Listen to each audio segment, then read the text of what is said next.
على تمام كما فضل مكانا على مكان وإنسانا على إنسان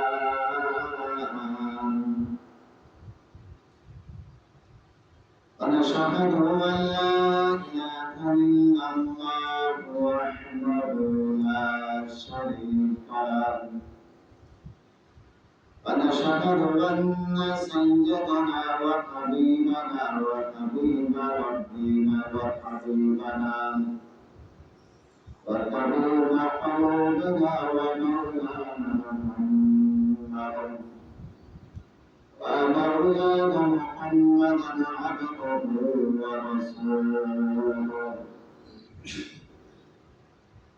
صلى الله عليه وعلى آله وأصحابه بارك وسلم تسليما كثيرا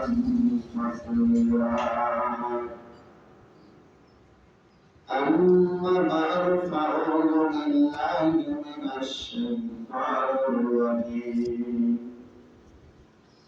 بسم الله الرحمن الرحيم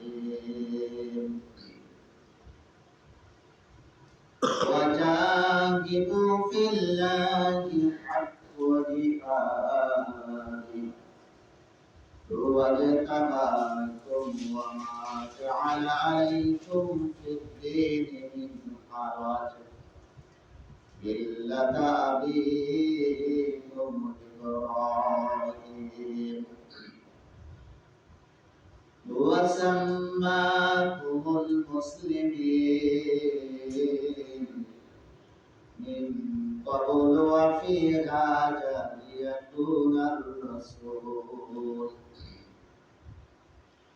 ليكون الرسول شهيدا عليكم وتكونوا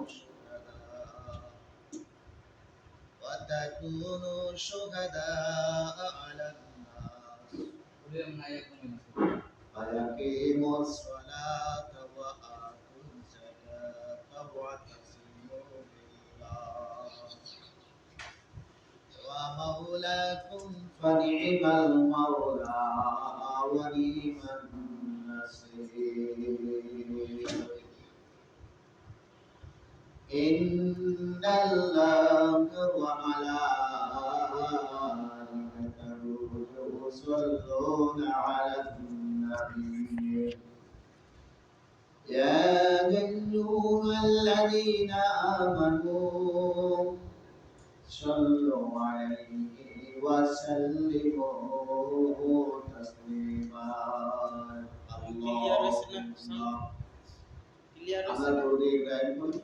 اللهم صل على محمد وعلى آل محمد كما صليت على إبراهيم وعلى آل إبراهيم إنك حميد مجيد اللهم بارك على محمد وعلى آل محمد كما باركت على إبراهيم وعلى آل إبراهيم إنك حميد مجيد الحمد لله আল্লাহ পাক রব্বুল আলামিনের দরবারে লাখো কোটি শুকর ও সুজুদ যে আল্লাহ পাক রব্বুল আলামিন আমাদেরকে পবিত্র শুক্রবারের দিন জুমার ঘরে জুমার নামাজ পড়ার নিয়ত করে আসার মতন বসার মতন নামাজ পড়ার নিয়ত করে আসার মতন আল্লাহ পাক রব্বুল আলামিন আমাদেরকে তৌফিক ইনায়াত করেছেন সেই মহান রব্বুল আলামিনের দরবারে শুকর জ্ঞাপন করি সবাই জোরে সোরে বলি আলহামদুলিল্লাহ আল্লাহ পাক রব্বুল আলামিন আমাদেরকে দুনিয়ার জমিনের কষ্ট ক্লেশ মুসিবত রোগ শোক সমস্ত বিপদ থেকে ফারাক করে আল্লাহ পাক রব্বুল আলামিন আমাদেরকে তার ঘরে জুমার নামাজ পড়ার আশা তৌফিক দিয়েছেন।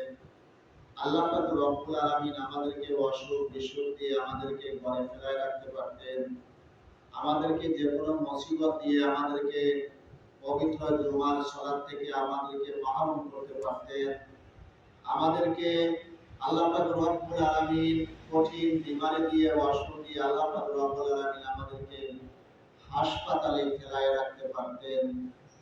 আল্লাহ পাক রব্বুল আলামিন তা না করে আল্লাহ পাক রব্বুল আলামিন আমাদেরকে মহব্বত করে ভালোবেসে তার জান্নাতি ঘরে আমাদেরকে আসার তৌফিক দিয়েছেন। আবারও বলি আল্লাহ শুকর জ্ঞাপন করি, সবাই আরো বলি আলহামদুলিল্লাহি রাব্বিল আলামিন। আল্লাহ পাক রব্বুল আলামিন আমাদেরকে এমন একজন নবী দিয়েছেন, এমন একজন দামি নবী দিয়েছেন যে আল্লাহ পাক রব্বুল আলামিন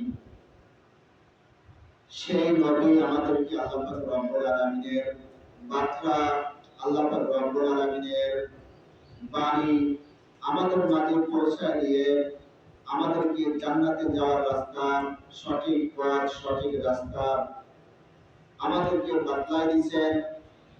আল্লাহ পাক রব্বুল আলামিনের সেই প্রিয় নবী মুহাম্মদ সাল্লাল্লাহু আলাইহি ওয়াসাল্লামের জন্য আমরা সবাই দোয়া করি যে আল্লাহ পাক রব্বুল আলামিন তার রহমত এবং করুণা দয়া প্রিয় নবী মুহাম্মদ সাল্লাল্লাহু আলাইহি ওয়াসাল্লামের উপরে বর্ষণ করুন। প্রিয় সাহাবী তাবেঈন সর্বসায়ীন সকল নেককার সর্বসায়ীন সমস্ত আল্লাহর মনোনীত বান্দাদের উপরে আল্লাহর রহমত এবং করুণা দয়া বর্ষণ করুন। সবাই বলি আমিন। পবিত্র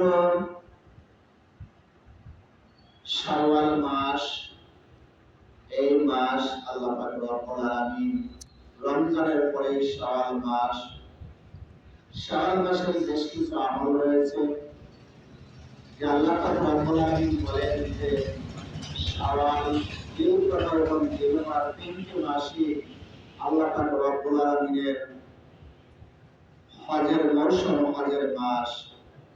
আমাদের নবী প্রিয় নবী মুহাম্মদ সাল্লাল্লাহু আলাইহি ওয়াসাল্লাম তিনবার উমরা করেছেন এই শাওয়াল মাসে। আল্লাহ রাসূল সাল্লাল্লাহু আলাইহি ওয়াসাল্লাম জিলকদ মাসে তিনবার উমরা করেছেন এবং জিলহজ মাসে একবার হজ করেছেন। তার জীবনে চারবার উমরা এবং হজ করেছেন। হজ করেছেন একবার হজ, আর তিনবার করেছেন উমরা। জিলকদ মাসে করেছেন উমরা। আল্লাহ পাক রব্বুল আলামিন বলেন এই তিনটি মাসই হজের মৌসুম, হজের মাস। হজের জন্য প্রস্তুতি গ্রহণ করা আল্লাহ পাক রব্বুল আলামিন বলেছেন ইব্রাহিম আলাইহিস সালামকে, তার পরে ইব্রাহিম আলাইহিস সালামকে বলেছেন যে হে আমার নবী, কাবার ঘর মেরামত করুন। ইব্রাহিম আলাইহিস সালাম কাবার ঘর মেরামত করেন তার সন্তান ইসমাঈল আলাইহিস সালামকে দিয়ে কাবার ঘর মেরামত করেন। কাবার ঘর যখন কমপ্লিট হয়ে যায়, মেরামত করা হয়, আল্লাহ পাক রব্বুল আলামিন ঘোষণা করলেন যে হে নবী, আপনি ঘোষণা করে দিন, আপনি এই ঘরকে হজের জন্য ঘোষণা করে দিন। আপনার এই ওয়াজের বাণী শুনে তামাম পৃথিবীর আনাচে কানাচে থেকে সমস্ত আমার বান্দারা তারা উষ্ঠ আরোহণ করে চড়বে এবং পায়ে হেঁটে বিভিন্ন ভাবে আমার ঘরে তারা আসবে, আমার ঘরে হজ করবে, ঘর তৈরি করবে। আপনি জানিয়ে দিন। ইব্রাহিম আলাইহিস সালাম বললেন হে আমার রব, আমি তো এই বাণী এখানে প্রচার করব, কিন্তু তামাম পৃথিবীর লোকে কিভাবে এই বাণী ছড়াবে? আমার কথা তামাম পৃথিবীর বাণী কানাচে কানাচে কিভাবে ছড়াবে? আল্লাহ পাক রব্বুল আলামিন বললেন, আমার নবী আপনি ঘোষণা করুন হজের জন্য আমার পর হজ করার জন্য তওয়াফ করার জন্য ঘোষণা করে দিন। আর तमाम পৃথিবীর জমিনে আনাচে কানাচে এই বাণী পৌঁছায় দেওয়ার দায়িত্ব আমি রব্বুল আলামিনের জন্য থাকবে। সুবহান, আমি রব্বুল আলামিনের তরফ থেকে আমি পৌঁছায় দেব আনাচে কানাচে। আর ইব্রাহিম আলাইহিস সালাম সেই বাণী ছড়ায় দিয়েছিলেন, পৌঁছায় দিয়েছিলেন, ঘোষণা করেছিলেন। আজ পৃথিবীর আনাচে কানাচ থেকে আল্লাহ পাক রব্বুল আলামিনের শানে মক্কার মুবারক করে মদিনায় রাসূল সাল্লাল্লাহু আলাইহি ওয়াসাল্লামের রওজা মুবারক জিয়ারত করে পৃথিবীর আনাচ কানাচ থেকে সমস্ত মানুষ চলে আসে মক্কায় হজ করার জন্য। আল্লাহ রাসূল সাল্লাল্লাহু আলাইহি ওয়াসাল্লাম নবী আমার হজ করেছেন এবং নবী বলেন, আমার যে সমস্ত উম্মতেরা যাদের হজ করার তৌফিক আছে তারা যদি হজ না করিয়া মারা যায়, কিয়ামতের দিন আমি নবী তাদের সুপারিশ করব না। কেননা তারা মুশরিক হয়ে মরুক এবং কাফের হয়ে মরুক, তাতে আমি নবীর কিছু আসে যায় না। মুশরিক হয়ে মরুক তারা, কাফের হয়ে মরুক, আমি নবীর কিছু আসে যায় না। আল্লাহ পাক রব্বুল আলামিন তাদেরকে সম্পদ দিয়েছেন, যাতায়াতের ব্যবস্থা করে দিয়েছেন, মক্কা মদিনায় সম্পদ দিয়েছেন। এই সম্পদ যদি ইসলামের পাঁচটা কানুন, পাঁচটা ইসলামের মেরুদণ্ড, এই পাঁচটা মেরুদণ্ডের ভিতরে হলো হজ একটা মেরুদণ্ড। ইসলামের কাণ্ড পাঁচটা, হজ একটা কাণ্ড, নামাজ, রোজা, যাকাত, কালেমা, পাঁচটা ইসলামের ভিতরে আল্লাহ পাক রব্বুল আলামিন তার ইসলামকে সংগঠিত করে রেখে দিয়েছেন। যে ব্যক্তি সম্পদ থাকাকালীন, যে ব্যক্তি সম্পদ থাকাকালীন, যে ব্যক্তি সম্পদ আছে হজ করলো না, নবী বলেন তারা যদি ওই অবস্থায় মারা যায়, তারা কাফের হয়ে মরুক, মুশরিক হয়ে মরুক, আমি নবীর কিছু আসে যায় না। নবীর কিছু আসে যায় না। যদি মুশরিক হয়ে মরে, কাফের হয়ে মরে, যে ব্যক্তি হজ করলো না, সম্পদ থাকাকালীন হজ করলো না, মক্কায় গেল না, হজের কানুনগুলি ঠিক করে আদায় করলো না, সে ব্যক্তি নবী বলছে মুশরিক হয়ে মরুক আর কাফের হয়ে মরুক, আমি নবীর কিছু আসে যায় না। ধনী ব্যক্তিদের জন্য হজ, ধনী ব্যক্তিদের জন্য যাকাত, সম্পদ থাকলে সম্পদের যাকাত দিতে হবে। আর কলেমার হক আল্লাহ রব্বুল আলামিন স্বীকৃত দিতে হবে। আল্লাহ পাক রব্বুল আলামিন এক অদ্বিতীয়, এই কথা স্বীকার করতে হবে, স্বীকৃতি দিতে হবে। মুহাম্মদ সাল্লাল্লাহু আলাইহি ওয়াসাল্লাম আল্লাহর রাসূল এবং আল্লাহর বান্দা, এটা স্বীকৃতি দিতে হবে। পবিত্র রমজান মাসে রোজা রাখতে হবে, সম্পদ থাকলে মালের যাকাত দিতে হবে। এটা আল্লাহ পাক রব্বুল আলামিন বলেন, এই পাঁচটা স্তর সম্পদশালীদের জন্য আর গরিবের জন্য ফরজ। কেননা গরিবরা তো মক্কা মদিনায় আসার মতন তৌফিক তাদের নাই, সম্পদ নাই, তাদের জন্য ফরজ না। এবং গরিবের জন্য সম্পদ ব্যয় করে মক্কায় মদিনায় যেতে হবে। রাসূল সাল্লাল্লাহু আলাইহি ওয়াসাল্লাম নবী আমার বলেন, যে ব্যক্তি হজ করলো, মক্কায় আসলো, আমি নবীর জিয়ারত করলো, কবরখানি জিয়ারত করলো না, আল্লাহ রাসূল সাল্লাল্লাহু আলাইহি ওয়াসাল্লাম বলেন, মদিনায় আসলো না, আমি নবীর কবরখানি জিয়ারত করলো না, ওই ব্যক্তি কিয়ামতের দিন আমার সুপারিশ থেকে বঞ্চিত হয়ে যাবে। কেননা রাসূল সাল্লাল্লাহু আলাইহি ওয়াসাল্লামের রওজার পাশে দাঁড়িয়ে নবীকে সালাম দেওয়া আল্লাহ রাসূল সাল্লাল্লাহু আলাইহি ওয়াসাল্লাম বলেন, মক্কায় যখন হজ করো তখন তোমরা মদিনায় আসো, আমি নবীর কবরখানি জিয়ারত করো। সদের সময় তো আনন্দ তোমরা ঠিক মতো আদায় করো। আল্লাহ পাক রব্বুল আলামিন আমাদেরকে সম্পদ যাদেরকে দিয়েছে তারা হজ করবে। আল্লাহ পাক রব্বুল আলামিন বলেন, মক্কা মদিনায় যে আল্লাহ পাক রব্বুল আলামিনের কাছে ক্ষমা চাইবে, আল্লাহ পাক রব্বুল আলামিনের কাছে বলবে, আমার রব, আমি হাজির আছি, আমি হাজির হয়েছি, তোমার ঘরে হাজির হয়েছি, তুমি মাবুদ শিরক থেকে মুক্ত, তুমি শিরক থেকে মুক্ত, তুমি ছাড়া কোনো ইলাহা নাই, কোনো ইলাহা নাই, কোনো মাবুদ নাই।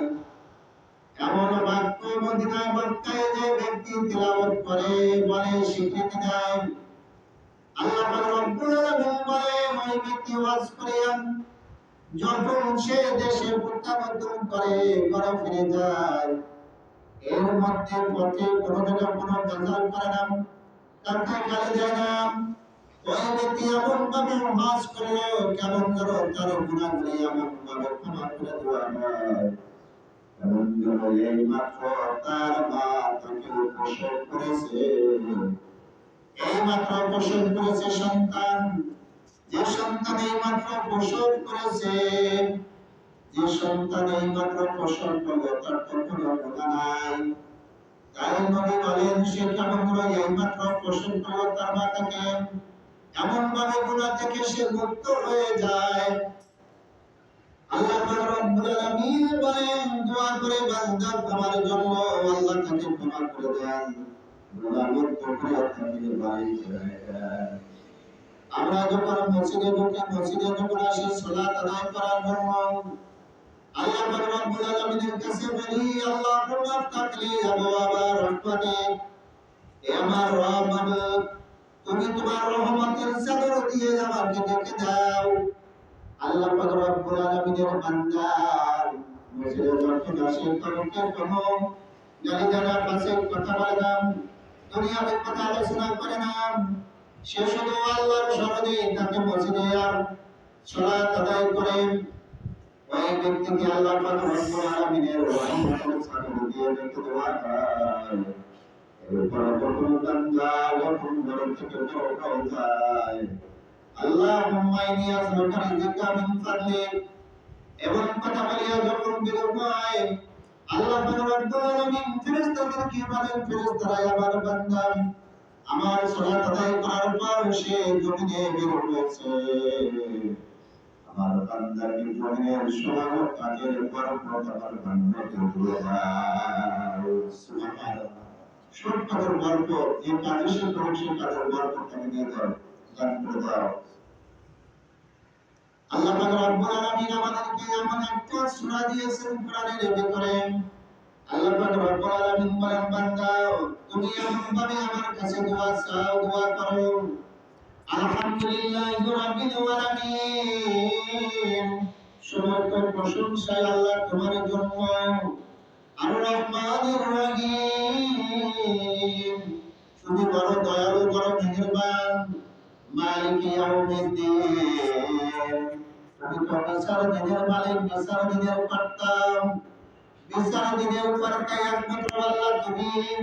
ও আল্লাহ, তুমি এমন ভাবে আমাকে ঘোষণা দাও, ইয়াকা না'বুদু ওয়া ইয়াকা নাস্তাঈন, ঘোষণা দেওয়ার বলো, এরপর বলো, ইয়াকা না'বুদু, আল্লাহ তোমার ইবাদত করে, ওয়া ইয়াকা নাস্তাঈন, তোমার কাছে সাহায্য চাই, ইহদিনাস সিরাতাল মুস্তাকিম, আল্লাহ তুমি আমাদেরকে সরল রাস্তায় ফেরাও, যে রাস্তায় কোনো মুসিবত নাই, কোনো বিপদ নাই, যে রাস্তা খালি আঁকা বাঁকা না, এমন ভাবে তুমি আমাকে সেই রাস্তায় চালাও। সিরাতাল্লাযীনা আন'আমতা আলাইহিম, সিরাতাল্লাযীনা আন'আমতা আলাইহিম, হে আল্লাহ পাক রব্বুল আলামিন, যে রাস্তা তুমি তোমার নেককার বান্দাদেরকে দান করেছো, যে রাস্তা তোমার ফরজগার বান্দাদেরকে দান করেছো, যে রাস্তায় কোনো মুসিবত নাই, এমন রাস্তায় আমাদেরকে চালাও, গায়রিল মাগদুবি আলাইহিম ওয়ালাদ-দাল্লিন। আল্লাহ তুমি ওই রাস্তা ছাড়াও না, যে রাস্তা বিপদ, যে রাস্তায় তোমার গেলে মানে তোমার বিরোধিতা হবে, তোমার সঙ্গে জুলুম করা হবে, যে রাস্তা তোমার ধ্বংসপ্রাপ্ত রাস্তা, এই রাস্তায় আমাদেরকে চালাইও না। আল্লাহ রাব্বুল আলামিন বলেন, এমন ভাবে বান্দা তুমি আমার কাছে দোয়া করো, নামাজের ভিতরে বান্দা তুমি যা কিছু আমল করো সব কিছু দোয়া। বান্দা তুমি যখন সালাতে দাঁড়িয়ে যাও, সালাতে যখন বান্দা দাঁড়িয়ে যাও, তখন তুমি দাঁড়িয়ে নিয়ত করার পর বলো, ইন্নী ওয়াজহাতু ওয়াজহিয়া লিল্লাযী ফাতারাস সামাওয়াতি ওয়াল আরদা হানিফাও ওয়া মা আনা মিনাল মুশরিকিন। তুমি তখন দোয়া করলে বান্দা, ইন্নী ওয়াজহাতু ওয়াজহিয়া লিল্লাযী ফাতারাস সামাওয়াতি ওয়াল আরদা, আল্লাহ আমার মুখমণ্ডলটা তোমার দিকে ঘুরিয়ে দিলাম। আল্লাহ তুমি তো আসমান জমিনের মালিক, আসমান জমিনের রব, আসমান জমিনের মালিকের রবের দিকে আমার চেহারাটা ঘুরিয়ে দিলাম।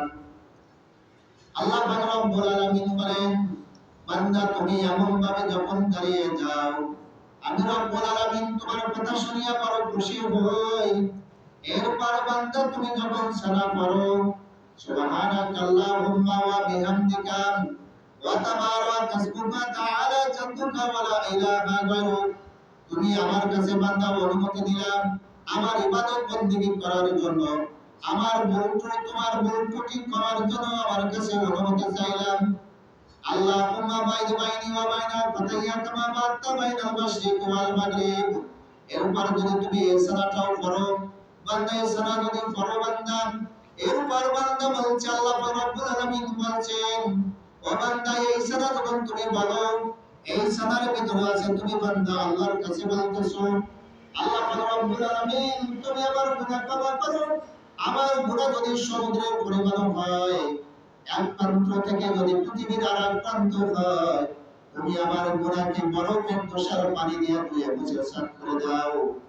এরপর বান্দা তুমি যখন সূরা ফাতিহা পড়ো, ফাতিহার পরে যখন অন্য সূরা পড়ো, এরপর যখন আল্লাহু আকবার বলিয়া আল্লাহ বড় মহান এই কথা বলিয়া যখন রুকুতে যাও, রুকুতে যায় বান্দা যখন বলো সুবহানা রাব্বিল আযীম, আমি মহান রব্বুল আলামিনের পবিত্রতা বর্ণনা করিতেছি, এমন ভাবে তুমি যখন স্বীকৃতি দাও, এরপর বান্দা যখন তুমি সামি আল্লাহু লিমান হামিদা বলিয়া দাঁড়াও, সামি আল্লাহু লিমান হামিদা, যে ব্যক্তি আল্লাহর প্রশংসা করে দুনিয়ার জমিনে, রব্বানা লাকাল হামদ, আল্লাহ পাক রব্বুল আলামিন আকাশে তার প্রশংসা করেন ফেরেশতাদের সঙ্গে। এমন ভাবে আল্লাহ পাক রব্বুল আলামিন বলেন, বান্দা তুমি আমার প্রশংসা করলাম, এরপর আকাশে আমি রব্বুল আলামিন আমি ফেরেশতাদের সঙ্গে তোমার প্রশংসা করেন। এরপর বান্দা তুমি যখন আল্লাহু আকবার বলিয়া আল্লাহ মহান বলিয়া তুমি যখন সিজদায় চলে যাও, আল্লাহ পাক রব্বুল আলামিনের কাছে বলো সুবহানা রাব্বিয়াল আলা, সুবহানা রাব্বিয়াল আলা, বলো যখন বান্দা তুমি যখন আল্লাহ পাক রব্বুল আলামিনের মহিমা পবিত্রতা বর্ণনা করো, আল্লাহ পাক রব্বুল আলামিন বলেন, আমি বান্দা তোমাকে তখন ক্ষমা করে দেই, এমন ভাবে ক্ষমা করে তোমার গুনাহ আমি রাখি না। কেননা আল্লাহ পাক রব্বুল আলামিনের কাছে সবচেয়ে প্রিয় ইবাদত হলো বান্দা কারণ আল্লাহ পাক রব্বুল আলামিনকে সিজদা করা। আল্লাহ পাক রব্বুল আলামিনকে যে বান্দা সিজদা করে, আল্লাহ পাক রব্বুল আলামিন বলেন, আমার রহমতের হাতখানা তার পিঠের উপরে বুলায় দেই। আমি বলি, বান্দা তুমি কথা উঠাও, এখন তোমাকে ক্ষমা করে দেওয়া হয়েছে, তোমাকে মাফ করে দেওয়া হয়েছে। আল্লাহ পাক রব্বুল আলামিন এমন ভাবে তার নেককার বান্দাদেরকে সালাত কায়েম করে বান্দাদেরকে ক্ষমা করেন। আল্লাহ পাক রব্বুল আলামিন বলেন, বান্দা রুকু করো, সিজদা করো, তোমাকে ক্ষমা করব আমি রব্বুল আলামিন। আর তুমি আমার একত্ববাদের স্বীকার করো, আমার সঙ্গে কাউকে শরীক করিও না, তাহলে আল্লাহ পাক রব্বুল আলামিন বান্দা তোমাকে ক্ষমা করে দিবেন, মাফ করে দিবেন। সুবহানাল্লাহ। আমরা আল্লাহ পাক রব্বুল আলামিনের সঙ্গে কাউকে শরীক করব না, আমরা সালাত আদায় করব ইস্তেগফার। আল্লাহ রাসূল সাল্লাল্লাহু আলাইহি ওয়াসাল্লামের কাছে একজন ব্যক্তি এসে নবীকে দুই রাকাত সালাত আদায় করলেন, এরপর সালাম দিলেন নবীকে।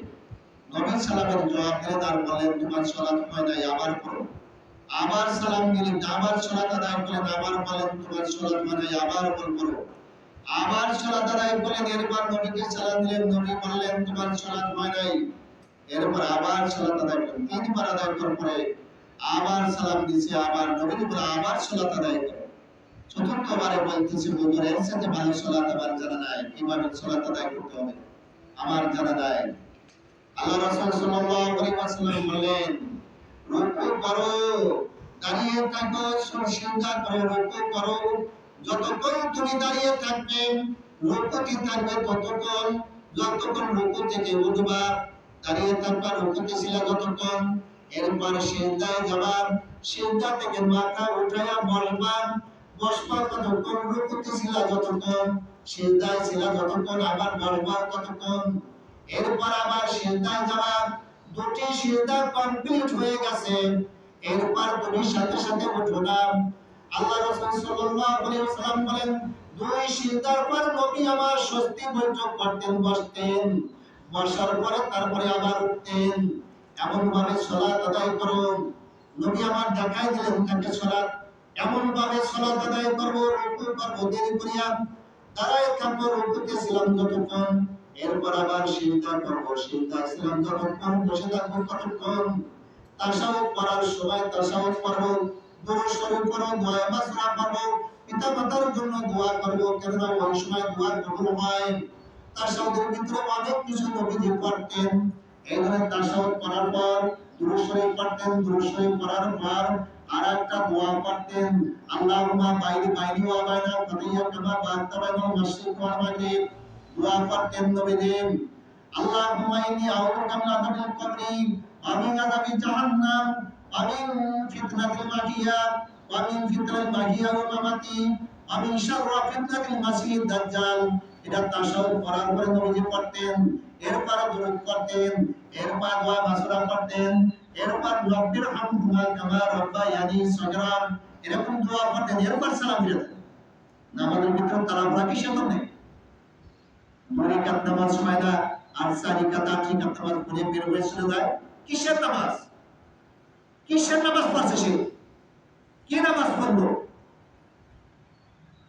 আল্লাহ রাসূল সাল্লাল্লাহু আলাইহি ওয়াসাল্লাম বলেন তোমার নামাজ হয় না, নামাজ আবার পড়ো। এরপর ওই ব্যক্তি আবার নামাজ পড়ে, আবার নামাজ পড়ছে, আবার বলেন তোমার নামাজ হয় না, আবার পড়ো। নবীজি বলতে পারতেন তোমার নামাজ একটু ভালো করে পড়ো, এর সাথে একটু ভালো করে পড়ো, ডাইরেক্ট বলছে তোমার নামাজ হয় না, আবার পড়ো। তারপরে আমরা কিসের নামাজ পড়ি, কেমন ভাবে নামাজ পড়ি? কোন নামাজ আল্লাহ পাক রব্বুল আলামিন দরবারে বেশি প্রিয়? কবুলকৃত নামাজ। এর নামাজ পড়তে দিন স্ত্রী ভাবে স্বস্তির সাথে, জিরায়ের সাথে স্বস্তির সাথে নামাজ পড়ো। আল্লাহ পাক রব্বুল আলামিন বলেন দুই রাকাত সালাত আদায় করো, জীবনের সকল গুনাহ আল্লাহ পাক রব্বুল আলামিন মাফ করে দেবেন। সুবহানাল্লাহ, মাফ করে দেবেন সকল গুনাহ। আল্লাহ রাসূল সাল্লাল্লাহু আলাইহি ওয়াসাল্লাম মিরাজে গেছেন জিবরাইল আমিন নবীর সাথে, এরপর আল্লাহ পাক রব্বুল আলামিন আল্লাহ রাসূল জান্নাতের ভিতরে ঘোরাফেরা করতেছেন, আগে আগে বিলালের পায়ের শব্দ শোনা যায়, পায়ের শব্দ শোনা নবী শোনেন। এরপর নবীজি দুনিয়া থেকে ফিরে এসে বলছেন বিলাল তুমি এমন কি আমল করো যে তুমি জান্নাতের ভিতরে আমার আগে আগে তোমার পায়ের জুতা যদি শুনি তুমি হেঁটে যাও, এমন কি আমল করছো? বিলাল বলছে যে হুজুর আমার তো তেমন ভালো কোনো আমল নাই, তবে হুজুর আমার ওযু ছুটে গেলে আমি ওযু করি এবং ওযুর 2 রাকাত সালাত আদায় করি। সুবহানাল্লাহ, 2 রাকাত সালাত আদায় করি। কেমন সালাত? তাকবীর পড়েন সুবহানা রাব্বিয়াল আলা, চিন্তা করবি সুবহানা রাব্বিয়াল আলা, সুবহানা রাব্বিয়াল আলা, সুবহানা রাব্বিয়াল আলা, সুবহানাকাল্লাহুম্মা রাব্বানা ওয়া বিহামদিকা আল্লাহুম্মা ইগফিরলি, তাকবীর পড়েন সুবহানাকাল্লাহুম্মা বিহামদিকা আল্লাহুম্মা ইগফিরলি, সুবহান কুদুসুর রাব্বুনা ওয়া রাব্বুল মালাইকাতি ওয়া রূহ, সুবহান কুদুসুর রাব্বুনা ওয়া রাব্বুল মালাইকাতি ওয়া রূহ। খালি তাকবীর পারেন, যত পারেন করেন, তাকবীর বেশুমার করেন, সিজদায় রুকুতে ওয়াসবার তাকবীর করেন, আমার নবী করতেন। আমরা হিসাব করে নিয়েছি 3 বার অতিরিক্ত 5 বার, এটা আমাদের মুখস্থ আছে, কিন্তু আল্লাহ রাসূল ওয়াসবার বেশুমার তাকবীর করতেন, অনেক তাকবীর করতেন। সুবহানা রাব্বিল আলা অথবা সুবহানা রাব্বিল আযীম সুরতে সুবহানা রাব্বিল আযীম করতেন, সুবহানা রাব্বিল মালাইকাতু ওয়া রূহ, কারণ এই তাকবীর আমার নবীজি মিরাজ থেকে আসলেন।